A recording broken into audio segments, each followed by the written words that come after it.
নমস্কার। টুকরো কথায় মহাভারতের পরবর্তী অংশ আনলাম। ভীষ্ম যখন প্রথম 10 দিন কুরুক্ষেত্রের যুদ্ধে ভালো মতো লড়ছে, মানে প্রত্যেক দিন হাজারে হাজারে 10,000 করে সেনা পাণ্ডবদের মেরে ফেলছে, কিন্তু পাণ্ডবদের 5 ভাইকে কোনো আঘাত করছে না। এর ফলে দুর্যোধন অসন্তুষ্ট, যে তার মনে হচ্ছে যে ঠিকমতো যুদ্ধ করছে না ভীষ্ম, এতে দুর্যোধন হেরে যাবে। সে চাইছে ভীষ্ম সরে যাক। তারপরে আবার কর্ণ এতদিন তো যুদ্ধ করেছে, তার কোনো ইন্টারেস্ট নেই পার্সোনাল, শুধুমাত্র যুদ্ধ করবে এই ইন্টারেস্টেই লাফিয়ে লাফিয়ে যুদ্ধ করেছে। এখন যখন এসেছে সুযোগ, তখন বলছে যে আমি তো যুদ্ধক্ষেত্রে নামলে পরাক্রমটা দেখাবই, কিন্তু যুদ্ধে জিতে গেলে পরে যেহেতু ভীষ্ম সেনাপতি, তাই ক্রেডিটটা ভীষ্ম নিয়ে নেবে। তাই আমি কিছু অংশই গ্রহণ করব না, যতদিন ভীষ্ম থাকবে যুদ্ধক্ষেত্রে আমি অংশ নেব না। তাই কর্ণ যুদ্ধ করছে না, এটাতে দুর্যোধনের মনে একটুখানি ক্ষোভ, তাই সে চাইছে ভীষ্ম সরে যাক। এদিকে আবার প্রত্যেক দিন 10,000 করে সেনা যদি ভীষ্ম মেরে ফেলছে পাণ্ডবদের, তাদের অবস্থাও খারাপ, একেবারে শোচনীয় অবস্থা। তারাও এবার চাইছে যে ভীষ্ম যদি যুদ্ধ না করে তাও তো কিছুটা তো তাদের ভালো হয়, তাই তারা ভীষ্মের কাছে এসেছে জানতে। তো 9 দিনের দিন সন্ধ্যাবেলা তখন ভীষ্ম বলেছে, শিখণ্ডীর সঙ্গে আমি যুদ্ধে সরাসরি যুদ্ধে আমি শিখণ্ডীর ওপর কোনো অস্ত্র চালনা করব না, তাই শিখণ্ডীকে তোমরা সামনে এনে অর্জুন যাতে আমার সঙ্গে যুদ্ধ করে। পরের দিন 10 দিনের দিন অর্জুন তাই করে। এমন নয় যে আমরা সিরিয়ালে যেরকম দেখেছি অর্জুনের রথে শিখণ্ডী চুপচাপ বসে রয়েছে পুতিলের মতো, ওই রকম নয়, শিখণ্ডী যুদ্ধ করছে। এবার অর্জুনের সাথে সাথে বা কখনো অর্জুনকে পেরিয়ে সামনে চলে এসে যুদ্ধ করছে, কিন্তু ভীষ্ম শিখণ্ডীর ওপরে অস্ত্র চালাবে না, প্রতিজ্ঞাবদ্ধ। তাই ভীষ্ম অর্জুনের দিকে আবার প্রত্যুত্তরে অস্ত্র চালনা করছে, কিন্তু সরাসরি করে উঠতে পারছে না, মাঝখানে শিখণ্ডী চলে আসছে, তাই একটা বাধা আর কি। এই কারণে অর্জুনকে বারবার করে প্রতিহত করতে পারছে না। সেই সুযোগেই অর্জুন ভীষ্মকে তীর নিক্ষেপ করে আর কি ভূতলে পতিত করে। এই যে আমরা ভাববো যে ভীষ্ম নিরস্ত্র অবস্থায় ছিল না, ভীষ্ম যুদ্ধ করছিলেন, শুধুমাত্র শিখণ্ডীর দিকে অস্ত্র চালনা করবেন না, এটা তার প্রতিজ্ঞা। আর নিজেই বলে দিয়েছেন যে শিখণ্ডীকে সামনে আনবে, তাহলে আমি তা সরাসরি করতে পারবো না। ভীষ্মও জানে, মানে এই পক্ষও চাইছে সরে যাক, ওই পক্ষও চাইছে সরে যাক, ভীষ্ম নিজেও চাইছে বাবা আমি এখান থেকে সরে যাই। তিনি এইটা নিদান দিয়ে তারপর যা হোক 10 দিনের দিন ভীষ্মের পতন হয়। এরপর একটা সব থেকে ইন্টারেস্টিং গল্প, আমিও ছোটবেলায় মানে এটা নিয়ে খুব সংশয় হতো। সঞ্জয়, ব্যাসদেব সঞ্জয়কে আশীর্বাদ দিয়েছিলেন যে তিনি যুদ্ধক্ষেত্রে উপস্থিত থেকে দিব্যদৃষ্টিটা কি, যুদ্ধক্ষেত্রে তিনি উপস্থিত থাকলে 360 ডিগ্রি সমস্ত কিছু তিনি একেবারে দেখতে পাবেন, এবং শুধু দেখতে পাবেন না, কোন যোদ্ধার মনে কি ভাব চলছে সেই তার মনের কথাটাও বুঝতে পারবেন। এইটা ছিল সঞ্জয়ের দিব্যদৃষ্টি। ধৃতরাষ্ট্রের পাশে বসে বসে কম্পিউটার মনিটরের মধ্যে দেখে দেখে ব্যাখ্যা করছে যুদ্ধ, এরকম কিন্তু নয়।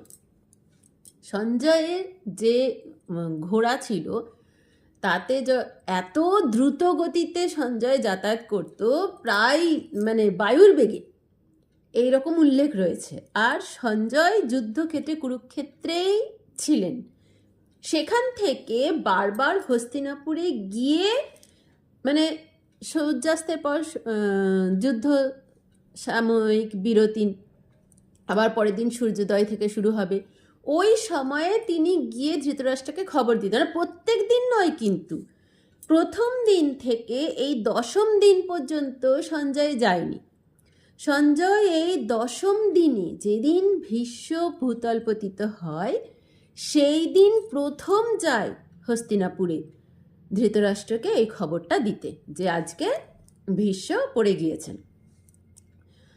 আর পুরো ব্যাখ্যা করে যে কোথায় কি হচ্ছে না হচ্ছে, এই 10 দিনের পুঙ্খানুপুঙ্খ ব্যাখ্যা ভীষ্মকে দেয়। কে কে মারা গিয়েছে, কে কাকে বধ করেছে, এগুলো সব।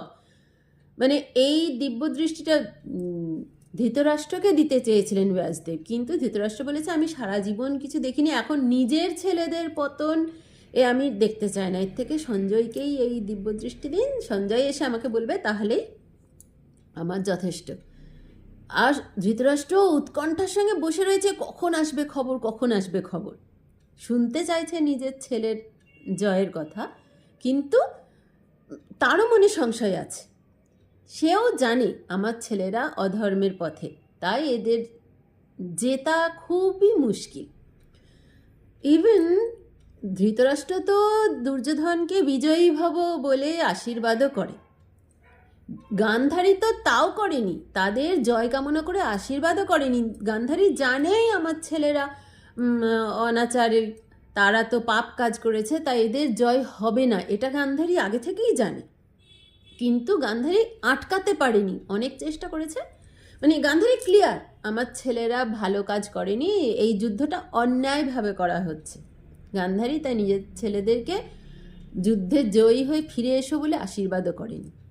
যা হোক, এই 10 দিন পরে সঞ্জয় গিয়ে প্রথম গিয়ে ধৃতরাষ্ট্রের কাছে সমস্ত ব্যাখ্যা দিচ্ছে। ধৃতরাষ্ট্র পুরো ভেঙে, মানে ভীষ্ম যখন বাদ পড়ে গেল যুদ্ধক্ষেত্রে, তাহলে এবারে তারও ভিতরটা একদম টলে যাচ্ছে।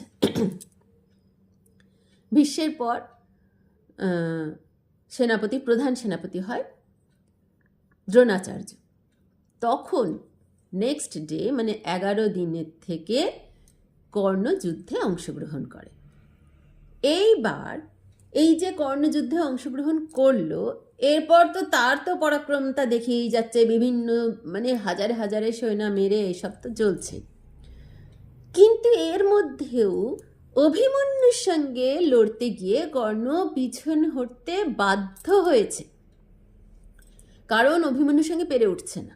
এরকম সরাসরি অর্জুনের সঙ্গে যুদ্ধ কর্ণের এখনো হয়নি, টুকটাক হয়েছে। মানে কখনো কখনো অন্য কারোর সঙ্গে যুদ্ধ করতে গিয়ে অর্জুন চলে এসেছে, দুই পক্ষই লড়েছে, কখনো এ ভালো করেছে, কখনো ও ভালো করেছে, এরকম। কিন্তু একেবারে এক্সট্রিম লড়াইটা অর্জুনের সঙ্গে কর্ণের এখনো হয়নি। অর্জুনের সঙ্গেও হেরেছে কয়েকবার, হেরেছে মানে পিছু হটতে আর কি বাধ্য হয়েছে। এইরকমভাবে চলতে চলতে দেখছে যে অর্জুন যতক্ষণ থাকছে পরাক্রম, তখন এত এত অভিমন্যুকে আটকানো দুষ্কর হয়ে যাচ্ছে। তাই অভিমন্যু প্রত্যেক দিন এত এত সেনা মারছে, তারা ভাবলো যে অভিমন্যুকেই আগে এইখান থেকে। এবার কি, যখন নিজেদের সন্তান হারিয়ে যাবে তখন তো মানসিকভাবেও দুর্বল হয়ে পড়বে। এগুলো সব যুদ্ধের মধ্যে স্ট্র্যাটেজি।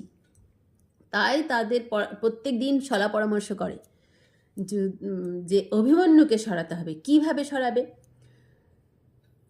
অর্জুনের সঙ্গে সংসপ্তক দল, তাদের একটা যুদ্ধ, মানে বিরাট রাজা হঠাৎ করে আক্রমণ করে দেয়, তখন বাধ্য হয়ে একটা ভুয়ো খবর আর কি, ছোটোখাটো একটা দল পাঠিয়ে সেখানে আক্রমণ করায়। অর্জুন সেদিকে যেতে, কে করবে, এখানে তো এতগুলো যুদ্ধ হচ্ছে, কেউ যেতে পারবে না, তাই তুমি যাও বলে অর্জুনকে পাঠিয়ে দেয়।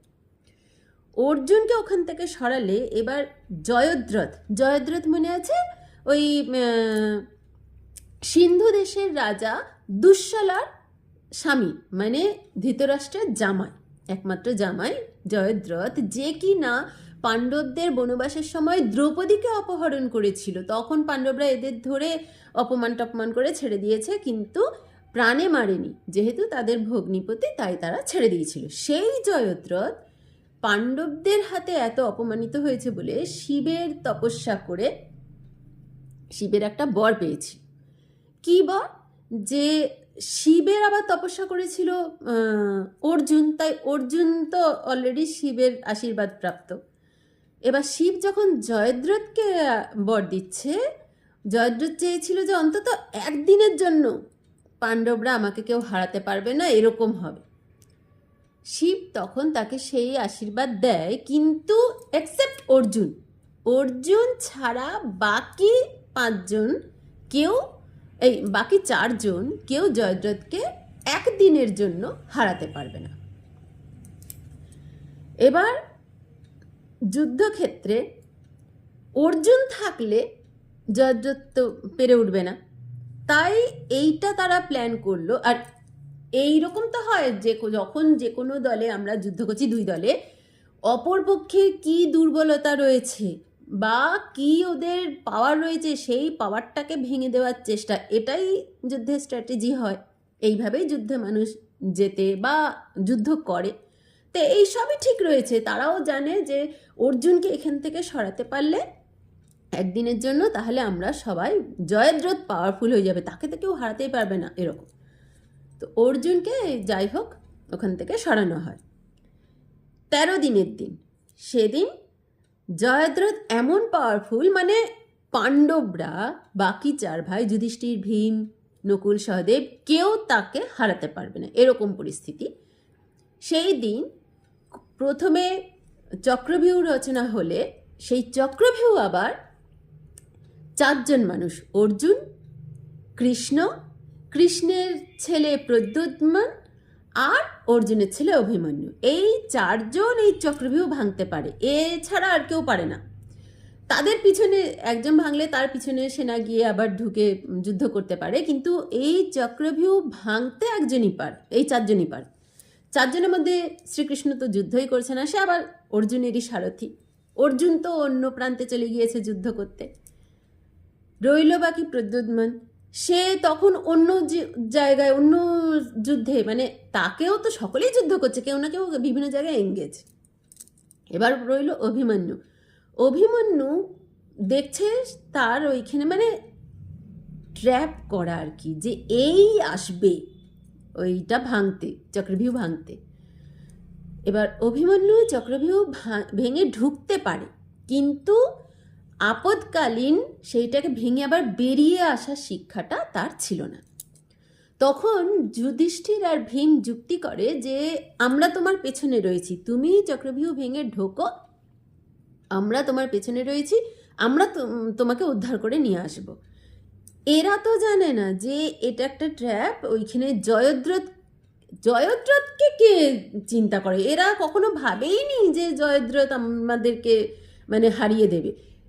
সে তো তাকে দয়া করে ছেড়ে দেওয়া হয়েছে, এরা একা একাই যথেষ্ট জয়দ্রথের জন্য, তাই সে যে এমন পাওয়ারফুল হয়ে যাবে একদিনের জন্য, এটা তো তাদের জানা নেই। অভিমন্যু যখন যায় চক্রভিউ ঢুকতে গিয়ে, এত পরাক্রমশালী, ওইখানে কর্ণ দাঁড়িয়ে থাকতে পারছে না।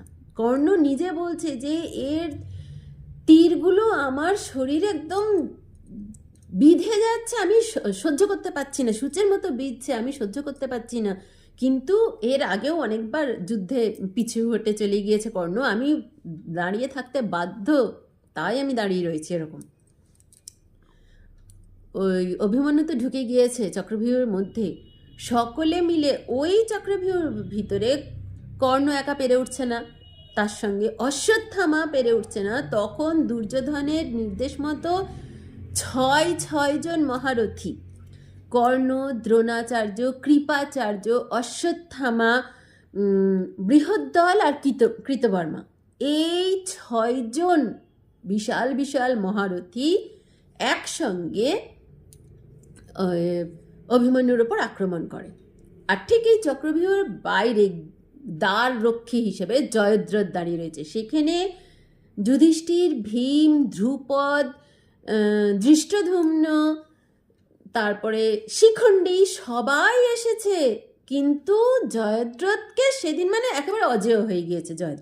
জয়দ্রথকে হারিয়ে ভিতরে প্রবেশ করতে পারছে না। তারা বুঝতে পারছে যে ভিতরে এমন একটা কিছু হচ্ছে যেটা আমাদের হাতের থেকে ফসকে যাচ্ছে অভিমন্যু, এরকম। অভিমন্যু একা মানে বিশাল বীরত্ব দেখে লড়িয়ে গিয়েছে, তাকে একেবারে দগ্ধে দগ্ধে একটা অভিমন্যু যখন যুদ্ধে আসে, 14 বছরের একটা ছেলে, একেবারে বাচ্চা ছেলে, তার সঙ্গে এই বিশাল বিশাল রথী মহারথীরা, দ্রোণাচার্য, কৃপাচার্য, কর্ণ, অশ্বত্থামা, যারা কিনা ব্রহ্মাস্ত্র জানে, তারা সকলে মিলে অভিমন্যুকে একেবারে সেই বর্ষা দিয়ে বেঁধে, তীর দিয়ে গেঁথে নানা রকম অত্যাচার করে, টর্চার করে হত্যা করে। শেষ মানে যখন একদম প্রাণ শেষ হয়ে যাচ্ছে অভিমন্যুর, তখনও পর্যন্ত লড়ে যাচ্ছে। এদেরকে পারে ঘায়েল করেছে, এদের সবাইকে। দ্রোণাচার্য বলছে অভিমন্যুর সামনে টেকা যাচ্ছে না। এ যেন দ্বিতীয় অর্জুন। অর্জুন যেরকম আমি দেখেছি ছোট থেকে, আমি তো অভিমন্যুকে পাইনি, কিন্তু এ যেন দ্বিতীয় অর্জুন। দ্রোণাচার্য সামনে দাঁড়াতে পারছে না, একা কারোর পক্ষেই অভিমন্যুকে ঠেকানো সম্ভব নয়। তখনও ওই চক্রভিউর মধ্যে 2000-2500 সেনা অভিমন্যু একা হাতে মেরে ফেলেছে। তখন এই 6 জন ঘায়েল হয়ে যাওয়া মহারথীরা সকলে মিলে অভিমন্যুকে হত্যা করে। তারপর তো সেদিন যাই হোক, জয়দ্রথের সঙ্গে কেউ এরা পেরে ওঠে না। এরপর সন্ধ্যাবেলা ফিরে আসে অর্জুন, কৃষ্ণ এসে শুনছে এইসব। অভিমন্যু মানে নিজের পুত্র এইভাবে মারা গিয়েছে, আর কি এমন বীরত্বের সঙ্গে যুদ্ধ করেছে, আর এরা এত এত রথী মহারথী, যাদের উপরে অস্ত্র চালনা করার জন্য অর্জুন এত সংকোচ করেছে যে আমি এদের সঙ্গে কিভাবে লড়বো, এই কথা ভেবেছে। তারা সকলে মিলে একসঙ্গে একটা বাচ্চা ছেলেকে এইভাবে হত্যা করেছে। এতে অর্জুন একদম টকবক করে ফুটছে একই রক্ত তার। এখন অর্জুন রাগে ক্ষোভে ফেটে পড়েছে, দ্রৌপদী একেবারে ভেঙে পড়েছে যে আমার পুত্রের এরকমভাবে মৃত্যু হয়েছে। অর্জুন প্রতিজ্ঞা করে যে পরের দিন সূর্যাস্তের আগে আমি যদি জয়দ্রথকে না হত্যা করতে পারি, তাহলে আমি অগ্নি স্নান করব। এবার আবার কেমন আশ্চর্য কথা, কৃষ্ণ সাথে সাথে রেগে যাচ্ছে, এ কি করছো তুমি যদি এরকম একটা প্রতিজ্ঞা নিয়ে বসো, আর খবর তো সাথে সাথে পাশাপাশি শিবিরে চলেই যাবে, খবর কেউ না কেউ দেবেই যে অর্জুন এরকম প্রতিজ্ঞা করেছে। আমার শত্রুপক্ষ যদি জানতে পারে যে আজকে অর্জুন মেন যোদ্ধা, সে প্রতিজ্ঞা করেছে যে একজন শুধুমাত্র জয়দ্রথকে যদি সে সূর্যাস্তের আগে না মারতে পারে, তাহলে সে নাকি অগ্নি স্নান করে নেবে, মানে আগুনে নিজের প্রাণ ত্যাগ করবে, দেহত্যাগ করবে। তাহলে এ তো খুব সহজ ব্যাপার। তখন তার শত্রুপক্ষের একটাই উদ্দেশ্য হয়ে যাবে পরের দিন, টার্গেট, যে কোনো উপায় হোক জয়দ্রথকে বাঁচানো। তাহলে জয়দ্রথকে যদি সেই দিনের জন্য বাঁচিয়ে দেয়, অর্জুন তো নিজে নিজেই নিজের প্রাণ ত্যাগ করে দেবে। তাহলে লড়তেই হবে না, এমনি এমনিই তো হেরে যাবে। তাহলে এত বোকামি কেউ প্রতিজ্ঞা করে? তুমি লড়ো, তোমার প্রতিশোধ নাও, সব নাও, কিন্তু তাকে না মারতে পারলে আমি নিজের প্রাণ ত্যাগ করে দেবো, এটা আবার কেমন বোকামি? বলে শ্রীকৃষ্ণ অর্জুনের ওপর খুব রাগারাগি করছে। যাই হোক, পরের দিন সকাল থেকে তাই হলো। তারা জানে যে জয়দ্রথকে বাঁচালেই আমাদের কার্যসিদ্ধি। জয়দ্রথকে প্রোটেকশন, খালি সেদিন কৌরবদের যুদ্ধের স্ট্র্যাটেজি হলো জয়দ্রথকে প্রোটেকশন দেওয়া। সবাই মিলে অশ্বত্থামা, কর্ণ, কৃপাচার্য, দ্রোণাচার্য সকলে মিলে জয়দ্রথকে বাঁচাচ্ছে। জয়দ্রথ একদম শিরোচ্ছেদ করবে বলেছে অর্জুন, তাই জয়দ্রথ একদম মাথা নিচু করে লুকিয়ে থাকা, একদম সেনার পিছনে আড়ালে গিয়ে লুকিয়ে থেকে মাথা নত করে নিচু করে রাখবে।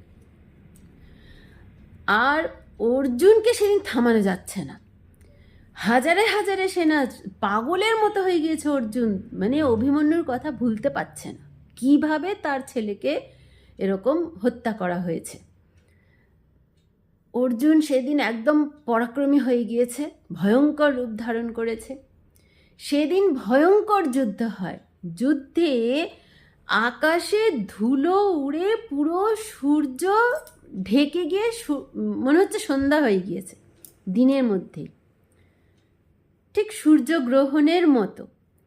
এইটাই কিছু কিছু জায়গায়, ক্রিটিক্যাল এডিশনে কিন্তু এরকম নেই যে সূর্যকে ঢেকে দিয়েছে মায়াবী ছলে কৃষ্ণ, এরকম নেই।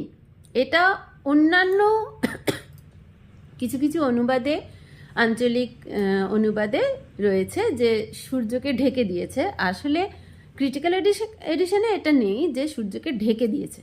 সূর্য এমন যুদ্ধের ভয়ঙ্কর ঘনঘটায় ধুলোর মেঘ হয়ে অন্ধকারাচ্ছন্ন হয়ে পড়ে, কিছুক্ষণের জন্য মনে হয় যেন সন্ধ্যা। আবার এমনও হতে পারে সূর্যে কিছুটা হয়তো রোদ সেদিনকার কম ছিল বা অন্য কোনো কারণে মনে হয় যেন সন্ধ্যা নেমে এসেছে। তাই সন্ধ্যা নেমে এসেছে এই ভেবে জয়দ্রথ মাথা তুলে ওঠে। তখনই শ্রীকৃষ্ণ অর্জুনকে বলে, এখন তো জয়দ্রথ মাথা তুলেছে, সাথে সাথে অর্জুন তীর ক্ষেপ করে জয়দ্রথের মাথা শিরচ্ছেদ করে সেই মাথা সোজা গিয়ে তার পিতা বৃদ্ধক্ষত্রে কোলে গিয়ে পড়ে। আর উনিও চমকে পড়ে যায়, তার মাথা ভূমিতে লুটিয়ে পড়ে। জয়দ্রথ সেইখানেই মারা যায় আর কি, শিরচ্ছেদ হয়ে মারা যায়।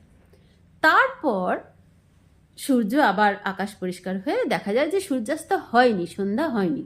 তাই প্রথমে মনে হলো যেন সন্ধ্যার পরেই অর্জুন মেরেছে, কিন্তু সূর্যাস্ত তখনও হয়নি।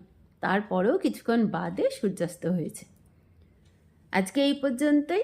আগামী দিনে আবার পরের ঘটনা নিয়ে আসবো। ধন্যবাদ।